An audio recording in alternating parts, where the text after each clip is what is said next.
membahas terkait apa tujuan lain terkait sumur biopori nanti Iya, dijelaskan. iya. Boleh dijelaskan terlebih dahulu terkait akreditasi tadi, Prof. Karena Oke. setidaknya banyak nih calon mahasiswa yang lagi milih-milih Iya, gitu kan. iya, Jadi iya. di UIN ini ada apa aja sih, Prof, gitu dan prodinya seperti apa?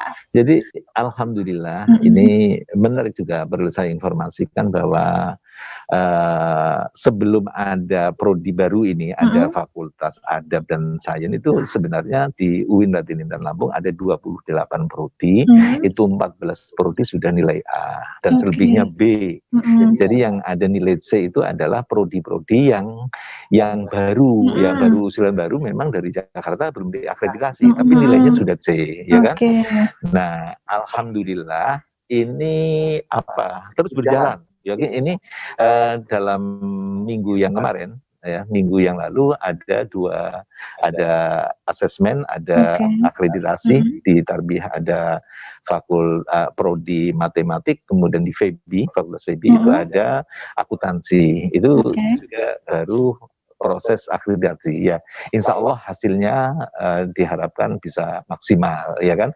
Karena kita melakukan persiapan, melakukan semuanya by design, dirancang sedemikian rupa, ada simulasi, bukan hanya sekedar akreditasi mendadak kita enggak. Kita ketika mau diakreditasi semua hal-hal yang terkait dengan proses akreditasi borang dan lain sebagainya kita simulasikan dulu untuk memastikan bahwa kekurangan-kekurangan yang ada itu bisa kita minimalkan. Gitu. Jadi ini berjalan terus dan kemudian alhamdulillah ini juga tahun 2020 akhir ini kita sudah mendapatkan persetujuan dari Dikbud 2 prodi baru, yaitu prodi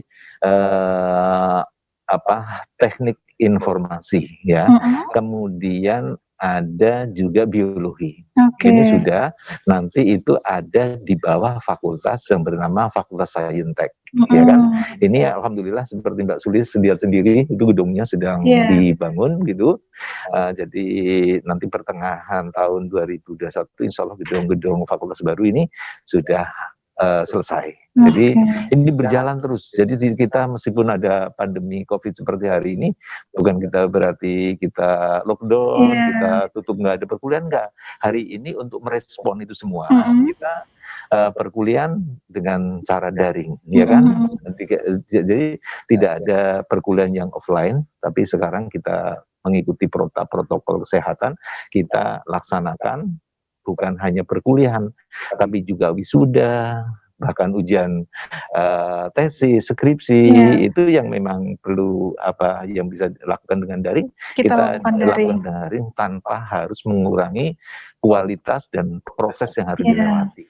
Jadi ini berjalan gitu ya, tapi tujuannya apa? Yaitu tadi, jadi bahwa ada akreditasi C, ada akreditasi B, ada A, bahwa yang terbaik itu A, ya kita memang sedang mengarah proses sana untuk semua. Ya.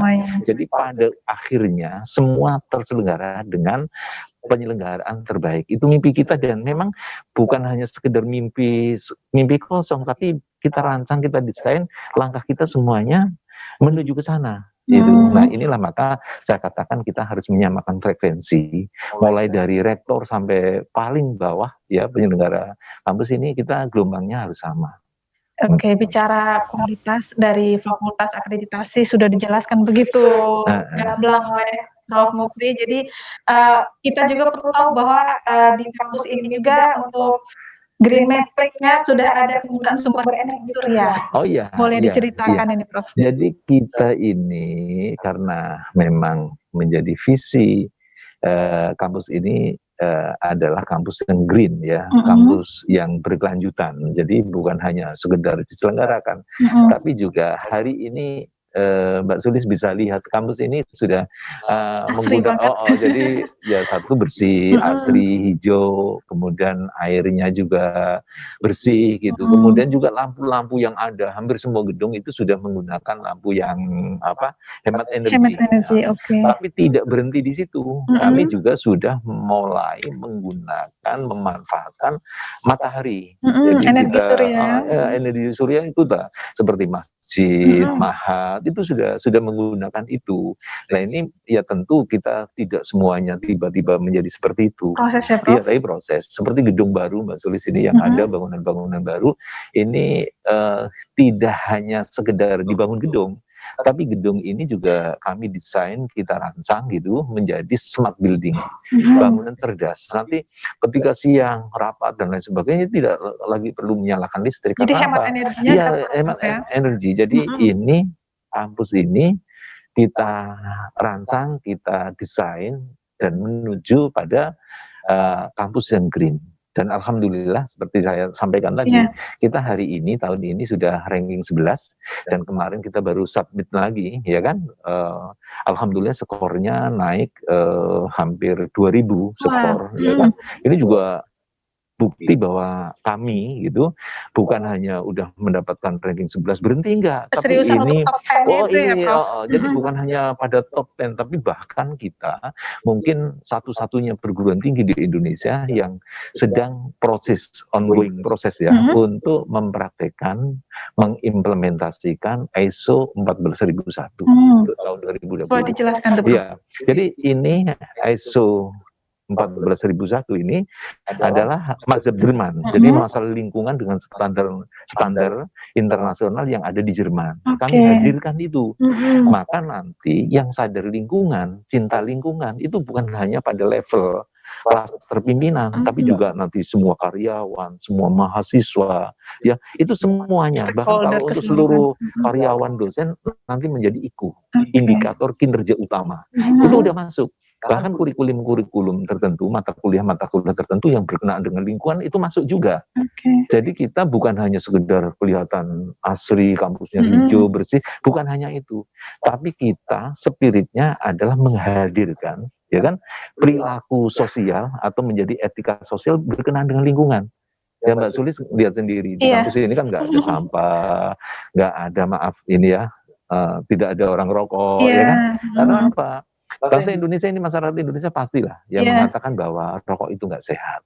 Pada umumnya orang kalau di polling mengatakan bahwa rokok itu nggak sehat, itu udah sulit ya, mayoritas. Tapi prakteknya perilaku ini kan perilaku. Benar. Nah, maka perilaku itu bisa menjadi nyata, bisa lahir menjadi ini, harus kita praktekkan. Bukan hanya wacana, teori, baca teori-teori bahwa rokok nggak sehat. Kita harus, bangsa Indonesia perlu contoh, ya kan? Nah, maka kami di sini pada tingkat dosen, karyawan sepakat untuk tidak merokok. Nah, kalau kita sebagai pimpinan, sebagai dosen, sebagai tenaga administrasi teknik itu tidak merokok, maka pasti ini akan menjadi model bagi mahasiswa, ya kan? Nah, alhamdulillah ya seperti Mbak Sulis lihat sendiri di kampus ini sekarang suasananya sudah jauh berbeda, berubah. Nah, maka kita ingin ya bahwa kebaikan ini bukan hanya sekedar diwacanakan, diteorikan, tapi mari kita viralkan, ya kan? Kita tampakkan.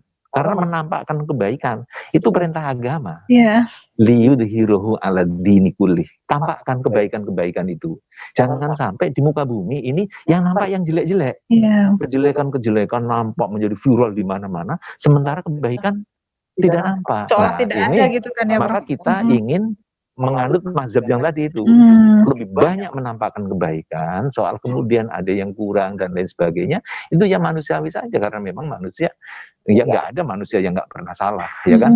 Ya nggak pernah ada manusia yang tidak pernah punya dosa, ya kecuali Nabi. Nah, ini kita ingin menjadi role model, menjadi penganut mazhab terselenggaranya kebaikan. Ya, gitu. Ayo ya. Jadi kita ngomong bahwa Indonesia jaya, Indonesia maju ya, bukan hanya sekedar Pak Presiden yang pingin itu atau Pak Gubernur seperti itu, ya kita semua, ya kita semua harus menjadi bagian dari terselenggaranya kebaikan. Nah, insya Allah kalau itu ada pada pikiran kita, pada perasaan kita, maka seperti yang saya sampaikan Mbak Sulis, menjadi nyata ya, itu hanya persoalan waktu. Iya, kan? benar. Waktu, jangan kita, kalau saya termasuk mazhab yang selalu optimis, selalu riang ya. Karena apa? Optimis itu penting, karena itu menjadi orang menjadi semangat, orang menjadi termotivasi ya, karena ada optimisme, ada hope, ada harapan. Tapi kalau orang masih muda udah pembawaannya pesimis, semuanya buruk, semua ya udah. Bisa jadi motivasi untuk generasi muda. Ini saya yakin. Khususnya mahasiswa nih. Jadi dari rasa optimisme itu, maka dalam Al-Quran itu sampai ya ini bahwa pesimis itu tidak baik. Itu kita bisa baca di surat An-Nas ya. Qul a'udzu birabbin nas, malikin nas, ilahin nas, min syarril waswasil khannas. Pesimis itu ekspresi dari was-was itu ya ini, maka kita minta perlindungan dengan Allah itu sampai 3 kali untuk tidak dijauhkan kita dari sikap pesimis.